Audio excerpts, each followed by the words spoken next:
Everybody, how's it going? Chris Hernandez here, back with another one. In today's video, topic I want to focus on specifically is the shift in tide in the ecom space, right?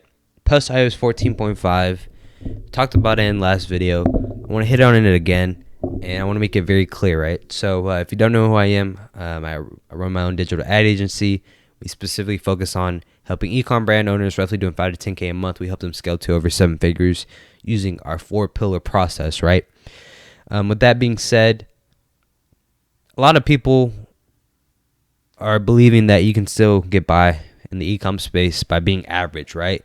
By having an average store, by having average ads, average ad copy, average content, right? A lot of people still believe you can get by today, right?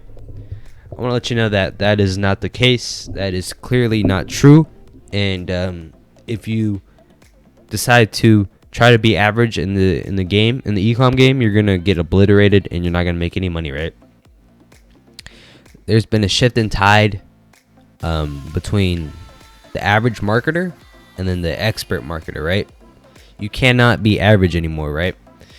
Back in 2016, 2015, when dropshipping was somewhat booming, right? You could open up a dropshipping store and make sales the next day, right? Nowadays, customers are getting more and more aware of what's happening, where they're getting their products from. They're aware of the shipping times. They're aware of all this, right? So in this day and age, if you want to succeed in ecom, you cannot be average anymore. And I want to break down some steps you can do moving forward so that you can compete with experts in your market. So with that being said, a couple things I want to list off is number one, right?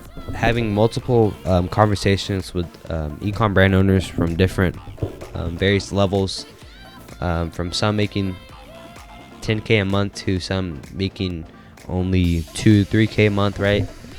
I see a lot of people are quick to jump ship on blaming Facebook for low sales, right? When ultimately it just comes down to content, your offer, and then does it connect with your audience, right? As far as content, what do I mean by content? Well, I'm talking about specifically image creatives and video creatives, right? In this day and age, if you're not pushing content, if you're not focused on making quality content, your store won't survive, right? What do I mean by that? Types of videos that really touch base with a certain audience, right? Let's say you have a product that solves a problem in the market. Video creatives that show the product in action, you unboxing the product, product testimonials, consumer reviews, right? Customer reviews, all that specifically for videos is really going to touch home to your audience, to your base. And that's why it's so important to do market research as well, so you can understand what's already working in the market. So then when it comes time for you to shoot ads or shoot content, you already have a framework that's already working for your competitors. That's why it's so important to research your market. As far as ad copy, right?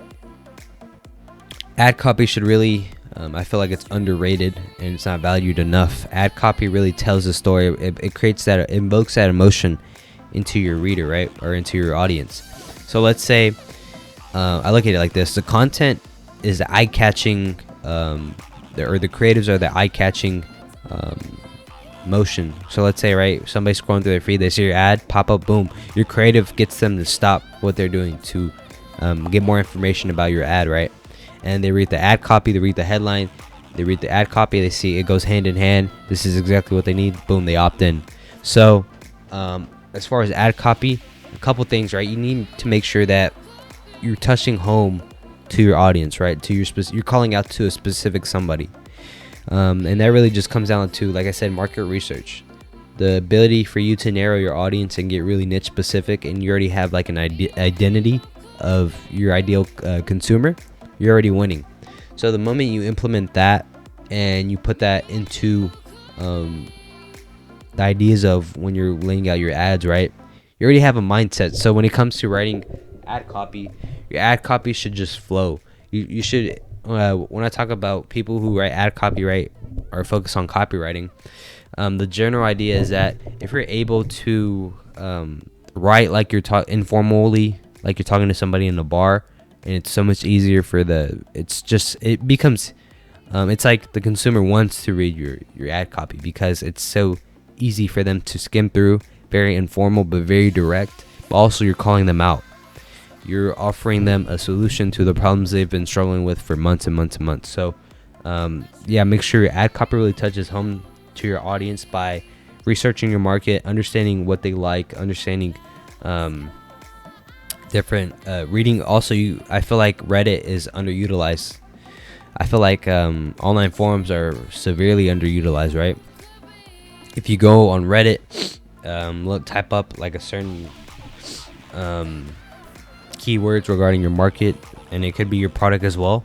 You can look up multiple forums of Reddit users just asking questions to problems they're facing. Let's say if you're in the dog niche, you have a product that lights up when you're walking your dog at night. You can look at Reddit, look at similar competitors in your niche. You can see some problems your market's struggling with, right? Because on Reddit, people share their information and they want to get solutions. That's why they share their problems. They want to get solutions from somebody else. So Reddit is just like a database of nothing but problems for your market. And if you tap into that, you can write better ad copy. You can create better ad creatives because you know your market, because they're giving you the problem and then you have people answering solutions for them. So Reddit is super underutilized, right? And as far as content creatives, I want to talk about Facebook ad strategy. Post iOS 14.5, I've seen a lot of people complain about Facebook results being how they weren't used to be like in the past, but of course times are changing, the tide is shifting. I've been seeing problems across the board for advertising platforms, but more so Facebook now. What I see so far is for me, I don't have any plans of shifting to a different platform. I think Facebook is perfectly fine. Just navigating the storm. Later down the line, I'll invest into some ad tracking software so they can just get my clients better results, and my team gives them a streamlined ability to see the data and see how to scale ads as quick as possible, right? It's just going to be better, and it's going to cause my team to be more efficient in the process. So as far as shifting platforms, I don't see any need to shift platforms. But regarding the Facebook ad strategy, what I've noticed talking to other people as well, lookalike audiences are somewhat dead, but also I've noticed broad targeting has been working way better. I've heard from other people and just from experience as well, stacking lookalike audiences has been shown significant improvement as far as CPMs and all that. But really the ad strategy, right? You can try any ad strategy, but ultimately what it comes down to get profitable sales in the ecom space is you just need a solid offer, solid creatives, and solid ad copy. Those three things, having a website that's very congruent, easy to navigate, and just overall has a story behind it, that's going to push your brand so much more than if you're just focused on trying to dropship or trying to be in like an average marketer, right? So in this game, you need to become an expert as quick as possible. You need to invest into the right mentorships, learning from the right people to have an edge over your competitors, right? Because ecom getting more and more competitive, the space is getting more and more competitive, and what worked in the past is not working today, right? So you need to adapt and you need to innovate. So other than that, I hope you guys enjoyed this video. More content coming soon. And make sure you guys like, comment, subscribe. It's gonna boost my page, and it's gonna get my channel up there on the algorithm, and then so I can help other guys similar in your position just spread the knowledge and all that. So if you guys enjoyed, I'd appreciate it. I'll see you guys in the next video.